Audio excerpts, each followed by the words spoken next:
तो हमें सभी डॉक्टर्स के प्रति ब्रह्मा बाबा और शिव बाबा ने ये कहा, हमको मालूम है कि आप बहुत बिजी रहते हो, लेकिन शिव बाबा ने हमें एक बात सुनाई, आप लोगों के लिए इतना पहले से सुनाई है कि डॉक्टर्स अपना कार्ड तो रखते ही है, और कार्ड का पीछे का तरफ मेजॉरिटी खाली होता है।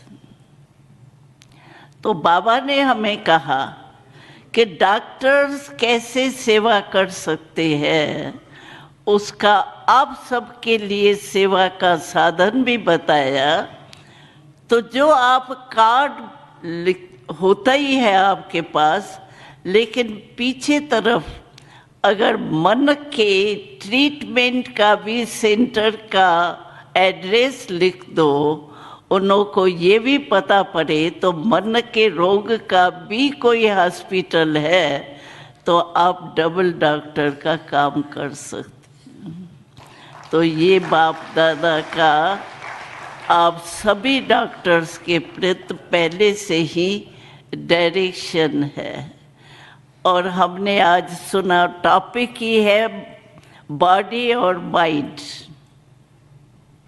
मेडिटेशन का अर्थ ही है मन परमात्मा में लगाना, क्योंकि जब गीता में भी 2 बार आता है ये महामंत्र, मन मना भाव मध्याजी भाव। तन मना नहीं कहा है भगवान ने, धन मना नहीं कहा है, मन मना भाव का, क्योंकि मन का कारण ही है। मन ही खुशी भी अनुभव करता, मन ही दुख का भी अनुभव करता है। तो मूल मन है, इसीलिए गीता में भी है मन मना भाव मध्याजी भाव। तो मेडिटेशन का अर्थ ही है मन परमात्मा में लगन।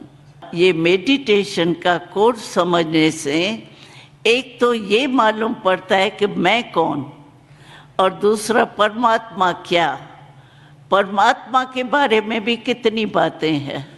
कोई तो कहता है नाम रूप से न्यारा, और कोई फिर क्या कहते हैं, कोने कोने में कण कण में भगवान है। कितना फर्क है, कहाँ है ही नहीं नाम रूप और कहाँ कण कण में भगवान है। तो आखिर भी परमात्मा है क्या, हमारा पिता है, और जन्म जन्म का पिता है, उसका हमको पता ही नहीं है वो कौन है क्या है।